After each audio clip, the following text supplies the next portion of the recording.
हमें देखना है आज जैव प्रक्रम जो चैप्टर है उसके दीर्घ क्वेश्चन को। हम स्टार्ट करते हैं पहले क्वेश्चन से कि पोषण किसे कहते हैं। जीवन में होने वाले विभिन्न पोषण विधियों का उल्लेख करें। तो हमें पहले पोषण का डेफिनेशन देना है और फिर जो डिफरेंट टाइप है पोषण के उनके बारे में भी हमें यहाँ पे जिक्र करना है।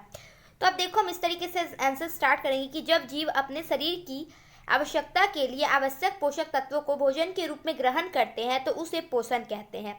यानी जब हम क्या करते हैं, अपने शरीर की जो भी आवश्यकता होता है उसको पूरा करने के लिए हम पोषक तत्व को ग्रहण करते हैं, तो यही पोषण कहलाता है। पोषण भी मुख्यतः दो प्रकार का होता है। ये दो तरह का होता है, पहला स्वपोषण और दूसरा परपोषण। तो हम स्वपोषण को देखते हैं कि पोषण की ऐसी विधि जिसमें पेड़ पौधे बिना किसी अन्य स्रोत की सहायता से अपना भोजन क्या है स्वयं संश्लेषित करते हैं, उन्हें हम स्वपोषण कहते हैं। ठीक है। और दूसरा है परपोषण, यानी पोषण की ऐसी विधि जिसमें अपना भोजन स्वयं संश्लेषित नहीं करके अन्य माध्यम से प्राप्त करते हैं, जैसे मेढक, शेर, मनुष्य इत्यादि, उन्हें हम परपोषण कहेंगे। आप देखो सिंपल बात, अगर खुद खाना बना लिए तो वो हो जाएगा स्वपोषण और दूसरे पे डिपेंड है यानी परपोषण। फिर परपोषण के कुछ टाइप है, क्योंकि आप देखो जो डिपेंड होते हैं वो भी 3 टाइप के लोग होते हैं। ठीक है, 3 टाइप के जीव होते हैं। तो यहाँ पे देखो पहला जो है वो हो जाएगा मृत जीवी पोषण। मृत जीवी मतलब जो मरा हुआ का खाएगा। तो वही है कि कोई जीव किसी मृत जीवी के शरीर से उन्हें अपने शरीर के बाहर अपघटित करके घुलनशील पोषक तत्वों को अवशोषित करता है, उसे मृत जीवी पोषण कहते हैं। सिंपल बात है कि क्या होता है, कोई मरा हुआ, जैसे आप देखो कि चूहा मर गया, शेर मर गया, यानी कोई भी जानवर मरता है, उसका बॉडी आप देखो सड़क पे रहता है। ठीक है, लेकिन अचानक आप देखो धीरे धीरे धीरे करते करते वो बॉडी वहां से कोई हटाता नहीं है, बट वो अपने आप गायब हो जाता है। तो वो गायब नहीं होता है, जो छोटे छोटे बैक्टीरिया और जो मृत जीवी पोषी है तो वो क्या करते हैं ना, उसको खाने लगते हैं, वो उनका पोषण हो जाता है, उनका भोजन बन जाता है। सो इस टाइप की जो भी चीज़ें जो मरे हुए चीज़ को खाते हैं उन्हें मृतजीवी कहते हैं। परजीवी यानी जो दूसरे पे डिपेंड है। तो आप यहाँ पे देख लो, पोषण की वह विधि जिसमें जीव अपने भोजन अथवा अन्य स्रोत के लिए दूसरे जीव पर निर्भर रहते हैं। ठीक है, जैसे हम लोग हो जाएंगे परजीवी में। जो भी जानवर है, जैसे आप देखो कि हम लोग क्या खाते हैं, या तो नॉनवेज खाते हैं जो हमें जानवरों से मिलता है, दूध पीते हैं, अंडा खाते हैं वो भी जानवरों से आता है, और या तो अगर हम वेजिटेरियन है तो फल, सब्जी, अनाज, ये सब तो वो भी पेड़ पौधे से आता है, तो हम परजीवी हैं। फिर प्राणी संपोषण। बट आप देखो कि परजीवी टोटली हम परजीवी नहीं, हम प्राणी संपोषण में आएंगे, हम परपोषी हैं। जैसे आप देखो कि हमारे पेट में जो बहुत सारी कीड़ा जो है, आपने पढ़ा होगा, बैक्टीरिया होता है, गोल कृमि, फिता कृमि, बहुत सारा, फिर एंट, अमीबा, तो ये सब क्या करता है ना कि हम पे डिपेंड होता है, वो खुद का खाना एकदम नहीं बना सकता है, तो वो हम पे डिपेंड है। हम अपना भोजन करेंगे, वहां से वो अपने भोजन को ग्रहण कर लेगा, तो उसे हम लोग कहेंगे कि वो परजीवी है। तीसरा जो है प्राणी संपोषी, उसमें हम लोग आएंगे। ठीक है, मैंने वहाँ पे शब्द से मैं मिस्टेक कर गई थी। तो प्राणी संपोषी जहाँ पे हम भी कुछ बनाते हैं और वो भी कुछ बनाता है। जैसे आप हम लोग देखो, हम लोग सब्जी बनाते हैं। ठीक है, मान लो कि अगर हम बैंगन की सब्जी बना रहे हैं तो हमने बस सब्जी बनाया, बट जो बैंगन है वो क्या है, वो फ्रूट, जो पेड़ पौधे हैं उसका पोषण हो गया, उसका रिजल्ट है। तो वो हम लोग क्या हो गए कि मिल बांट के पोषण कर रहे हैं, यानी वो अपना पोषण किया, फिर अब उसके जरिए अपना पोषण कर रहे हैं, तो वो हो जाएगा प्राणी संपोषण। ठीक है। फिर सेकंड क्वेश्चन है कि प्रकाश संश्लेषण की प्रक्रिया को संक्षेप में समझाएं। तो आप देखो सिंपल से, अगर मैं एक लाइन में बोलूँ ना, तो पेड़ पौधा जो खाना बनाते हैं उसको हम लोग कहेंगे वो अपना प्रकाश संश्लेषण कर रहा है। यानी हम लोग बोलते हैं कि हम लोग खाना बना रहे हैं और वो लोग किया, तो उसको हम लोग प्रकाश संश्लेषण कहते हैं। क्लियर। अब हम थोड़ा सा किताबी शब्दों में देख लेते हैं कि प्रकाश संश्लेषण एक ऐसी प्रक्रिया है जिसमें पेड़ पौधे सूरज के प्रकाश और कार्बन डाइऑक्साइड की मदद से अपना भोजन बनाते हैं, जिसमें सूर्य से ऊर्जा रासायनिक ऊर्जा में परिवर्तित हो जाती है। आप देख लो, सूर्य में जो ऊर्जा रहती है वो क्या होती है कि वो रासायनिक ऊर्जा में परिवर्तित हो जाती है। ठीक है। प्रकाश संश्लेषण प्रक्रम द्वारा पौधे कार्बोहाइड्रेट का निर्माण करते हैं। अब कार्बोहाइड्रेट किस फॉर्म में रहता है, तो वो ग्लूकोज के फॉर्म में रहता है। इसका उपयोग कई जीव जंतु जैसे पौधे, शैवाल, बैक्टीरिया आदि करते हैं। प्रकाश संश्लेषण प्रक्रिया का रासायनिक समीकरण भी यहाँ पे आप देखो, अगर आप ऐसे डेफिनेशन वगैरह लिख दोगे ना तो एग्जामिनर को अच्छा लगता है, सो आपको वहाँ पे वो नंबर कट नहीं करते, आपको फुल मार्क्स देते हैं। जैसे इसका आप देख लो कि ये समीकरण जो हो जाएगा वो 6CO2 + 12H2O, और इससे हम बाई प्रोडक्ट बोलते हैं। ठीक है, बाई प्रोडक्ट यानी क्या बन गया, 6 कार्बन डाइऑक्साइड लेंगे, 12 जल का अणु लेंगे, तो एक ग्लूकोज बनेगा C6H12O6, और ऑक्सीजन और जल क्या होता है, बाहर रिलीज हो जाता है। ठीक है। चलो फिर क्या है, ये कैसे, हाँ फिर क्या, किस और इस क्रिया में उत्पाद के रूप में ऑक्सीजन बनता है, यानी जो रिजल्ट आता है वो क्या होता है, ऑक्सीजन आता है, तभी हम लोग पेड़ पौधे से ऑक्सीजन ले पाते हैं। सो ये प्रकाश संश्लेषण की प्रक्रिया के बाद ही संभव होता है। ठीक है, अब ये थर्ड क्वेश्चन है कि एक प्रयोग द्वारा दर्शाए कि प्रकाश संश्लेषण के लिए क्लोरोफिल आवश्यक है, यानी हमें ये दर्शाने कि अगर प्रकाश संश्लेषण हो रहा है तो वो क्लोरोफिल के बिना नहीं हो सकता। हमने आपको पहले ही बताया, देखो प्रकाश संश्लेषण के लिए मात्र 4 चीज चाहिए। पहला सूर्य का प्रकाश, दूसरा क्लोरोफिल, तीसरा कार्बन डाइऑक्साइड और चौथा जल। तो जल तो वो धरती से ले लेते हैं, सूर्य का प्रकाश सूरज से मिल जाता है, और जो कार्बन डाइऑक्साइड है वो हम लोग रिलीज करते हैं। हम लोग क्या करते हैं, ऑक्सीजन लेते हैं, कार्बन डाइऑक्साइड छोड़ते हैं, तो हम लोग जो उसको रिलीज करते हैं तो उसको पेड़ पौधे ले लेते हैं, तो वो भी मिल गया। और क्लोरोफिल आपने पढ़ा था कि हरी पत्तियों में पहले से ही मौजूद होता है। तो आप देखो कि ये क्यों आवश्यक है, हम यहाँ पे देखते हैं आंसर में कि प्रकाश संश्लेषण के लिए क्लोरोफिल आवश्यक है। यह दर्शाने के लिए एक चित्तीदार पत्ती ले और उसमें हरे सफेद चित्तियों को रेखांकित करके पानी में डालकर उबाले, फिर उसे गर्म अल्कोहल या स्पिरिट में डाल दे। अब हम अल्कोहल वाले बीकर को वाटर बाथ में रखकर उबालेंगे। ठीक है, तब देखेंगे कि स्प्रिट हरे रंग का हो जाता है, क्योंकि पत्ती से मौजूद क्लोरोफिल पत्ती से निकलकर धीरे धीरे अल्कोहल में घुल जाता है, अर्थात हल्के पीले रंग का या सफेद रंग का हो जाए, और उसे ठंडा होने के लिए छोड़ दें। इसके बाद एक पत्ती पर आयोडीन की कुछ बूंदे डालेंगे और फिर पत्ती की हरी चित्तियों वाला भाग नीला रंग का हो जाएगा, जबकि सफेद भाग आयोडीन के कुछ असर नहीं हुआ। लेकिन सफेद भाग पे आयोडीन का क्या हुआ, कुछ असर नहीं हुआ, क्योंकि सफेद चित्तियां वाले भाग क्लोरोफिल मौजूद नहीं था, इसलिए उनमें प्रकाश संश्लेषण की क्रिया नहीं हो पाई। यह साबित करने के लिए क्लोरोफिल के प्रकाश संश्लेषण के लिए प्रभाव संभव नहीं है। आप देखो ये यहाँ से आप देख लोगे, लिख लोगे, स्क्रीनशॉट लेके आराम से, कोई दिक्कत नहीं है। बट समझने के लिए आप देखो कि क्लोरोफिल क्यों आवश्यक है। देखो क्लोरोफिल क्या करता है ना, जो मैंने भी आपको बताया कि प्रकाश संश्लेषण क्या करता है कि सूर्य की ऊर्जा को रासायनिक ऊर्जा में कन्वर्ट कर देता है। तो ये जो कन्वर्ट करने वाला काम आते हैं वो क्लोरोफिल एज अ, आप इसको ओवन समझो। ओवन आपने देखा ना, उसमें आप सारा कुछ रख दो, जैसे आपको चिकन बनाना है, सारा आइटम रखो, ओवन में डाला और ऑन स्टार्ट कर दिया, और वो निकलेगा तो वो चिकन रेडी होके निकलेगा। पहले तो आपने कच्चा सब कुछ डाला, बट वो बहुत अच्छे से तैयार होके निकल जाएगा। तो क्लोरोफिल ये जो ट्रैप हो रहा है, जो बदल रहा है ना, ये बदलने का काम क्लोरोफिल ही करता है। तो ये हमारे पौधे के लिए आवश्यक है, और इसका कलर क्या होता है, ग्रीन होता है। तो हमने यहाँ पे स्पिरिट वगैरह के साथ इसमें एक्सपेरिमेंट करा कि वो जब स्पिरिट में आप उसको डालोगे, गर्म पानी करके उबालोगे, तो वो जो लिक्विड है ना उसका कलर ग्रीन हो जाएगा, क्योंकि क्लोरोफिल का कलर पानी में आ जाएगा। तो इस तरीके से ये प्रयोग में दर्शाया गया, बट आप ये समझ लो, अगर समझोगे तो आप लिख लोगे खुद से भी। ठीक है, 4 नंबर क्वेश्चन है कि अब CO2 आवश्यक है, ये हमें दर्शाया। जैसे पहले हमने क्लोरोफिल को दर्शाया प्रकाश संश्लेषण के लिए, अब CO2 को दर्शाएंगे कि प्रकाश संश्लेषण के लिए CO2 क्यों आवश्यक है।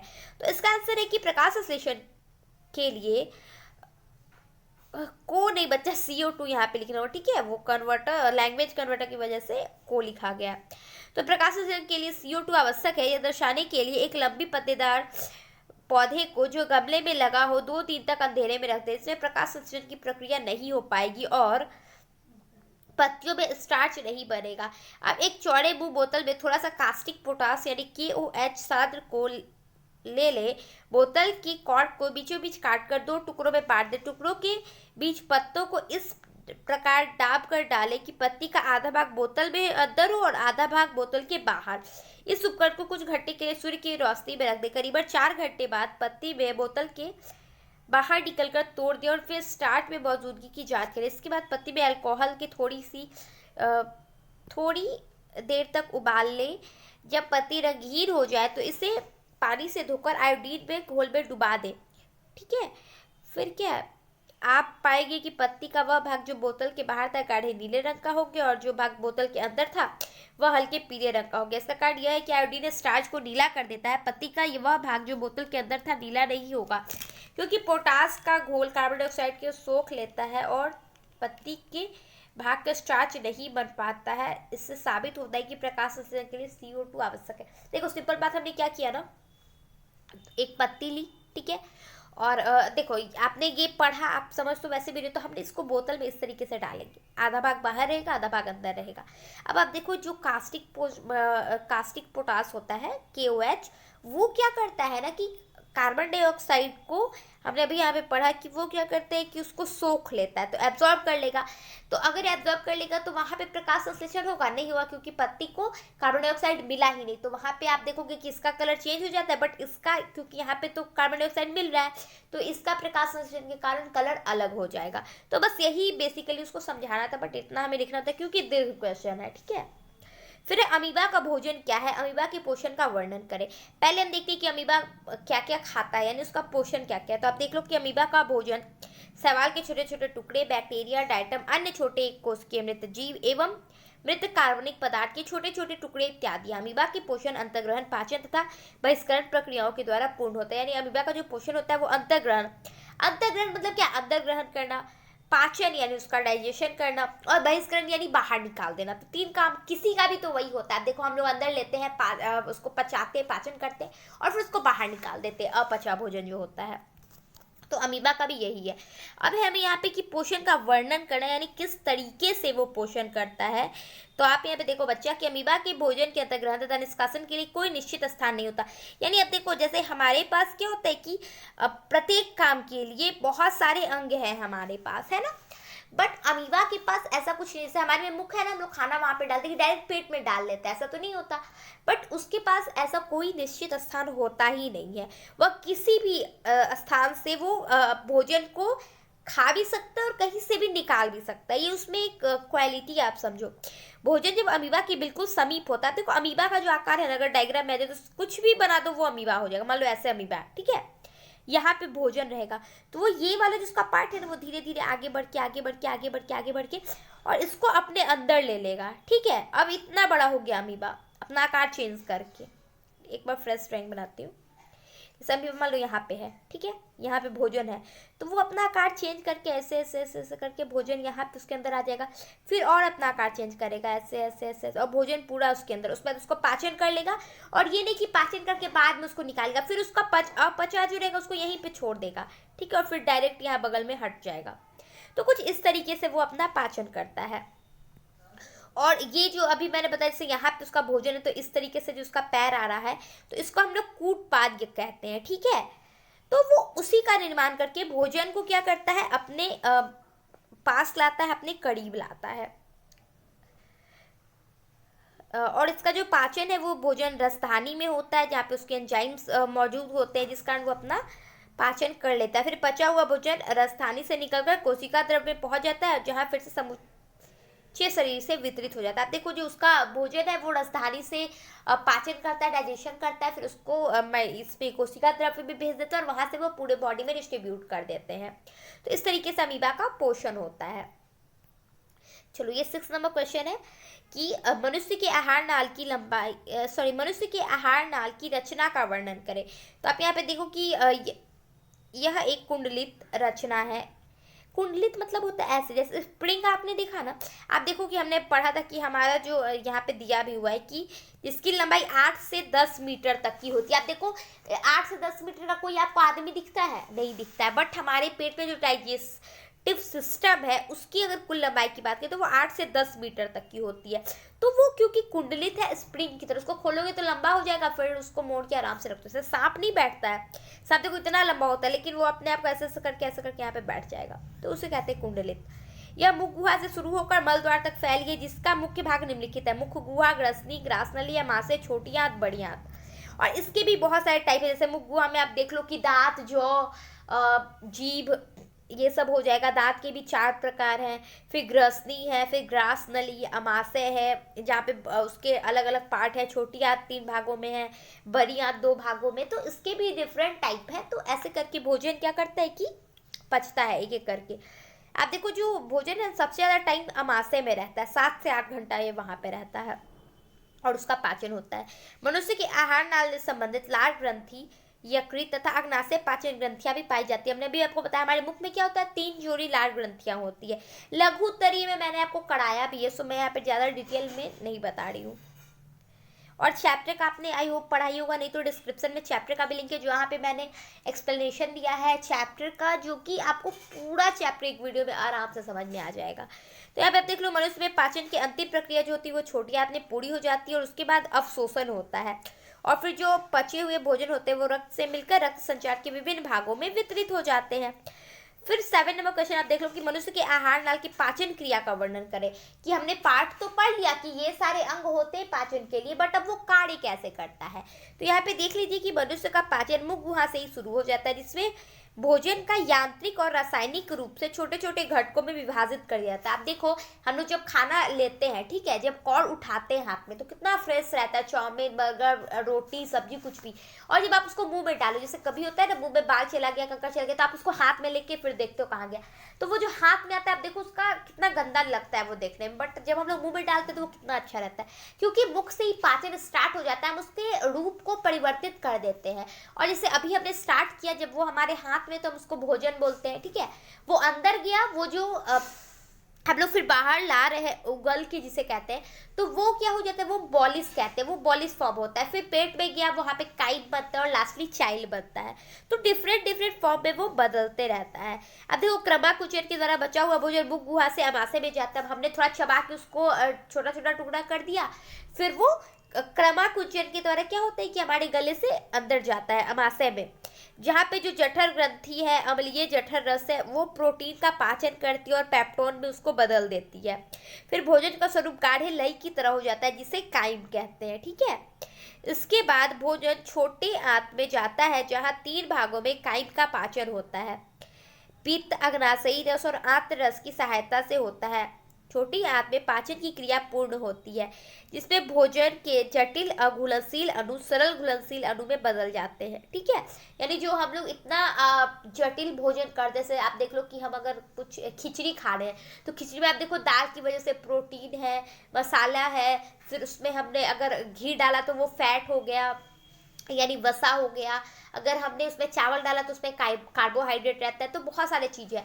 तो हमने इतना डिफिकल्ट चीज़ खाया, इतना जटिल चीज़ खाया, ठीक है, कॉम्प्लेक्स। और उसको जब डाइजेस्ट होता है तो वो उसको बहुत कुछ डाइजेस्ट करना होता है, यानी फैट को अलग करता है, वो लीवर करता है। फिर क्या होता है, जो कार्बोहाइड्रेट है, जो प्रोटीन है, सबका पाचन अलग अलग लेवल पे होता है, अलग अलग तरीके से होता है। तो जो जटिल घुलनशील अणु होते हैं वो सरल घुलनशील अणु में बदल जाते हैं। इस अवस्था में काइम जो होता है वो और भी तरल हो जाता है और इसे चाइल्ड कहते हैं। देख रहे हो डिफरेंट फॉर्म्स क्या क्या है। फिर अब शोषण के बाद पचा हुआ भोजन रक्त से मिलकर रक्त संचार द्वारा विभिन्न भागों में वितरित हो जाता है। तो ये 7 नंबर क्वेश्चन था। और आपका जो लास्ट 8 नंबर क्वेश्चन है ना दीर्घ का, वो बस एक था कि डायग्राम हमें बनाना है। तो यहाँ पे आप देख लो, बहुत इजी है। यहाँ पे हमें माउथ बनाना है, फिर ये हमारा क्या हो जाएगा, ये जीवा यानी जिसे टंग कहते हैं, जीभ कह लो। फिर ये मुख हो गया, ये ग्रासिका हो गई, यानी वो जो नली जो मुख से लेके पेट तक जा रही है, मासे तक।